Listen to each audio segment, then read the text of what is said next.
पाली में भड़की आरक्षण की आग, पुलिस ने लाठीचार्ज करके छोड़ी अश्रु गैस। महापड़ाव खत्म करने के लिए रख दी ये डिमांड।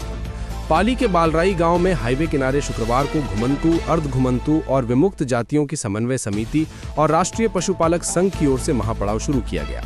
राष्ट्रीय पशुपालक संघ के राष्ट्रीय अध्यक्ष लाल सिंह देवासी की अगुवाई में विभिन्न मांगों को लेकर शुरू किए महापड़ाव में काफी लोग पहुंचे। महापड़ाव में समुदाय के युवाओं, महिलाओं और बुजुर्गों ने भाग लिया। कई संगठनों एवं सामाजिक कार्यकर्ताओं ने मंच से संबोधित करते हुए कहा कि घुमंतु व अर्ध घुमंतु समाज वर्षों से अपनी मूलभूत सुविधाओं के लिए संघर्ष कर रहा है, लेकिन अब तक सरकार की ओर से कोई बड़ा कदम नहीं उठाया। अब वो ठोस आश्वासन मिलने के बाद ही उठेंगे। वक्ताओं ने कहा कि आज भी इस समुदाय को स्थायी आवास, गुणवत्तापूर्ण शिक्षा और रोजगार के समुचित अवसर के लिए तरसना पड़ रहा है। प्रदेशाध्यक्ष रतन नाथ ने कहा कि सरकार को चाहिए कि वो घुमंतु समाज को जल्द आरक्षण की मुख्य धारा में शामिल करे, ताकि उनकी आने वाली पीढ़ी भी समाज में सम्मानपूर्वक जीवन जी सके।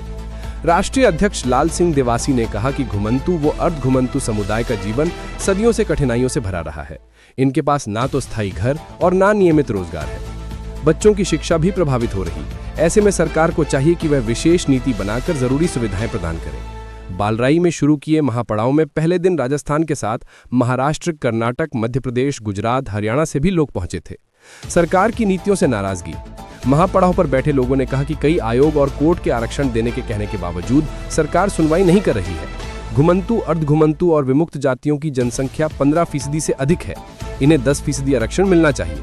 पहले जोधपुर, भीलवाड़ा सहित कई जगह प्रदर्शन किया, लेकिन सरकार वार्ता नहीं कर रही है। इनकी बात, हमने 5 आंदोलन किया, सरकार ने प्रतिनिधि मंडल नहीं भेजा। हमने कलेक्टर से मांग की है कि सरकार का प्रतिनिधि मंडल आए, सरकार के स्तर पर सुनवाई की जानी चाहिए। कपूर रायकर, उपाध्यक्ष, राष्ट्रीय पशुपालक संघ। सरकार करे सीधे बात तो हटेंगे। पुलिस की ओर से खदेड़ने और अश्रु गैस छोड़ने के बाद यहां माहौल तनाव भरा हो गया। आंदोलन से जुड़े नेताओं ने आह्वान किया कि वे सरकार से बात होने के बाद ही हटेंगे। यहां शुक्रवार शाम तक पुलिस और प्रशासनिक अधिकारियों ने वार्ता भी की, लेकिन सरकार के किसी सक्षम व्यक्ति नहीं पहुंचने से वार्ताओं में कोई नतीजा नहीं निकला। हाईवे पर वाहनों की आवाजाही रोक दी। महापड़ाव के बाद यहां पाली अहमदाबाद मार्ग पर वाहनों की आवाजाही का रूट बदल दिया गया। पाली के पनिहारी चौराहे पर जाम लग गया। जो वाहन चालक जाना चाह रहे थे उनको नाडोल होते हुए देसुरी और फालना होकर वापस सांडेराव के पास हाईवे की तरफ भेजा गया।